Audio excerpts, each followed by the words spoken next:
หมอยสูงค่ะหมอยสูงปีๆน้องๆผู้ปันแห้งขาวใส่หมะหอมกุกกอกค่ะมื้อนี้ก็เป็นวันที่26เดือนธันวาคมที่3ปี2025ในตอนรายการเฮาค่ะตอนได้ที่อ่อนเอาปีๆน้องๆเฮาค่ะมาถอมมาเลยเพียนโดยเกี่ยวกับเลยลองฟิงหญิงแงะจันลกลมฟ้าในนั่นค่ะเพราะว่าเฮาค่ะฮู้ฟิงหญิงแงะอันแต่ว่ากว่าในเพราะว่าในจึงว่าเฮาค่ะดีกว่าอยู่ที่ไหลตั้งไหลวันไหลเมืองไหลก็ยาวค่ะเนาะ เปิ้นเดจ้างเฮาแลเปิ้นเดทางเลขหลู่เมาเฮาสิเปิ้นเดว่นว่าก้นๆนั้นมีลองตั้งแหย่งแงเป็นก้นมีตั้งฮู้เต้นเนาะในอยู่ยาวค่ะลองแหย่งแงจันลกลมฟ้าในซ้ำมีสังหลายๆล่ะเพราะว่าเนี่ยจึงข้อที่1ค่ะเพราะว่าเฮาค่ะสืบฟ้นหาภรรยเสียมว่าค่ะเนาะอย่าไปโทษน้ำป่น2ปอกได้ค่ะเพราะว่าเฮาค่ะสืบฟ้นหาเปิ้น1ปอกเปิ้นรับสายโทรเที่ยงปอกหนึ่งเปิ้นรับสายเฮาเนี่ยก็ป้องว่า เปิ้นไปโตตันเพราะว่าเปิ้นโตตันมาเย้าเนี่ยจึงเปิ้นได้ขึ้นสืบมาหาเฮาอยู่ในค่ะข้อที่2ค่ะเพราะว่าเฮาค่ะยืมเงินนั้นก็ยืมโคของเปิ้นมาเย้าเพราะว่าเนี่ยจึงเพราะว่าเฮามีเย้าเฮาโหลดไหลฮีบเนี่ยเสียวแลแต้นเปิ้นขึ้นฮีบเนี่ยเสิแลปันเปิ้นขึ้นนะคะโคของใจตื้อกูสำแสนเปิงเพราะว่าลองใหญ่หนาในจึงเฮาอย่าไปใกล้ๆกว่ายืมเปิ้นนะคะตัวอย่างมันไหน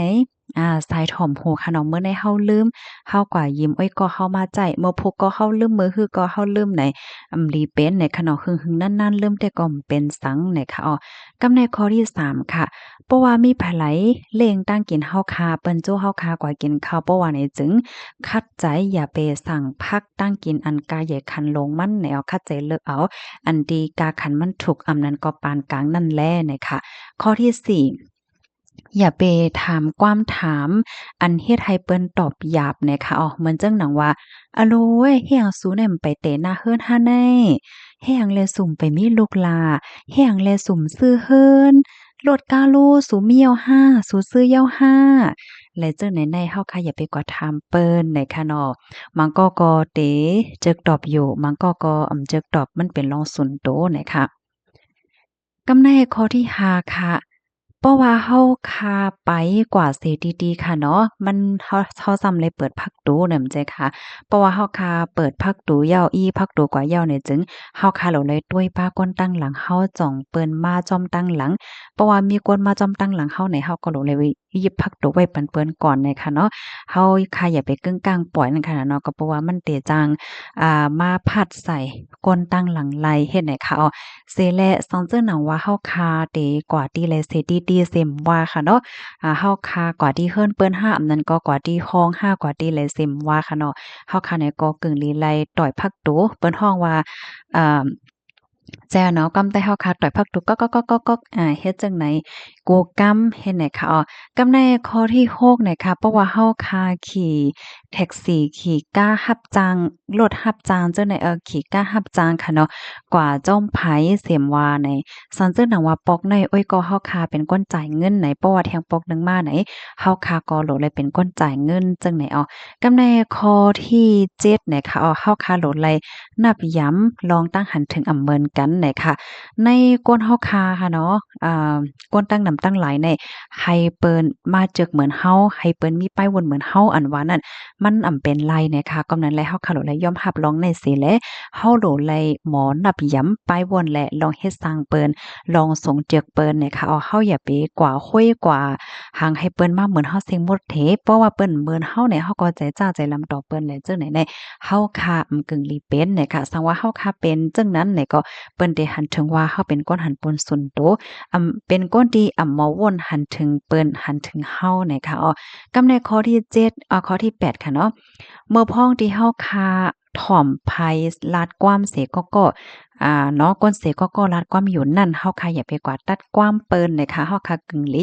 ปล่อยให้เปิ้นลาดให้ยาวโตยาวเสียก่อนเฮาคาจังกว่าลาดนะคะข้อที่เก้าค่ะเนาะอย่าไปกื้อเปิ้นเล่นนะคะนะอย่าไปเก้อเปิ้นเล่นนะคะก้นเฮาคามังปอกในเกียกเซลเกียกเก้อเกียกอย่างเปิ้นเล่นเกียกว่าเปิ้นเล่นนะคะนะก้นมีตั้งโหดและมีลองอย่างเงี้ยเนี่ยเปิ้นเต็มเฮ็ดลองจึงไหนนะคะกำในมาแทงข้อที่10เนี่ยค่ะเนาะเมื่อพ้องดีมีก้นจอยก้นเทียมเฮาและเจ้อในค่ะเนาะเฮาค่ะเนี่ยก็โหลไหลยินจมขอบใจถึงเปิ้นนะคะข้อที่11ค่ะ เฮาคาโหลเป็นก้นดีหมอ ยองอ้ามเปิ้นเพราะว่ายองอ้ามขอความยองอ้ามในเฮาคายองอ้ามต่อหน้าต่อตาก้นตั้งนำลายค่ะเนาะก้อยก็ว่าเมื่อเฮาคาเตทัดสร้างภายเสมเมียวๆนี่จึงเฮาคาโลไลลาติโตเขานั่นน่ะค่ะอันนี้เป็นฟิงยามก้นมีตั้งหูยาวน่ะค่ะเนาะตัวอย่างเปิ้งแตกมันได้เฮาคาไข่ทัดสร้างก้นได้ไข่ปันข้อแนะนำเพราะว่านี่จึงเฮาคาส่งข้อความสุนโตกว่าจู้เขาไลเนาะเหมือนเจังหนังว่า น้องปี้เฮาไข่ปันตั้งหันทุตั้งหันถึงสู่จังนั้นจังไหนนะไหนอันไหนค่ะมันเตเฮ็ดให้สู่เจ้านั่นเป็นก้นดีเปิ้นถ่อมความสู่ยาวแก้มกล้าสู่ที่เป็นก้นดีหลีนับย้ำก้อนหนึ่งไหนค่ะอ้อนะก็นั้นแลอันนี้ก็ลำลองนะนะคะเนาะข้อที่11ไหนค่ะกำในมาทางข้อที่12เนี่ยค่ะอย่าไปลัดอย่าไปลัดลองน้ำหนักไผเดี๋ยวก่อนเนาะก้อนนั้นน้ำหนักมีกันด้าเนาะว่าก้อนนั้นหย่อมก้อนนั้นปี้ก้อนนั้นลำก้อนนั้นขาวเลยจังไหนเนี่ยค่ะนะอันนี้ก็เป็นปัญหาลงเหมือนกันค่ะเนาะบางก้อนนี่มันจึกล่าๆค่ะนะอย่าไปละเลกว่าตักในค่ะเนาะอะโลสูปี้มาสูน้ำหนักนำมาสองเสียนจังได๋เนาะข้อที่13ค่ะเพราะว่าภายไหลในแคปหางในโฟนว่าสังว่าเจ้าในเนี่ยค่ะเนาะ เฮาเปิ้นในแคบหนึ่งเนี่ยเฮาก็โหลดไลต้วยแคบนั้นก้อยค่ะเฮาค่ะอย่าไปกว่าปาดต้วยเหมือนหนังแคบครั้งที่1ที่2ที่3ในกึ่งลีเฮ็ดเนี่ยค่ะเพราะว่าเฮาคาเฮ็ดเนี่ยจึงเปิ้นเตว่าเฮามีลองแยงแงเหย้าเนี่ยค่ะสิแลเมื่อพ้องที่เปิ้นเล่นโฟนค่ะเนาะโอ้ยก็โอ้ยสิเฮาแลสังก็ฮักก็แป้งป้าเจ็มลูกหลานป้าเจ็มไผก็ย่อค่ะเปิ้นเล่นโฟนต้วยโฟนอยู่เนี่ยเฮาคาก็ข่องต้วยเฮาคาก็งอกต้วยโฟนเปิ้นน่ะอำลีเป็ดเนี่ยค่ะเนาะเพราะว่าเฮาคาเฮ็ดจังนั้นป้องว่าเฮาคา มีลองแหย่แง่เหย้าน่ะค่ะข้อที่14ค่ะป้อว่ามีอ้อยก่อที่เฮ็ดการจ้อมกันลาดว่าวันมื้อในหมอนัดหมอคินไหนเฮาค่ะอย่าไปถามว่าสู้ดีกว่าเฮ็ดสังดีกว่ากดทัดอีหังไหนอย่าไปลาดไหนค่ะว่านะเฮาค่ะก้อยลาดว่าย้อนให้สู่เจ้าหายเจ้าแค้นหน้าไหนค่ะว่านะเฮ็ดหยังในมังกรในเขาเป็นไว้ตั้งเป็นเสียเมี่ยวๆเขาไข่ลาดนั่นน่ะเนาะเพราะว่าเฮาค่ะก็เต๊กถามอยู่ติ๊กๆไหนมันก็ติเฮ็ดให้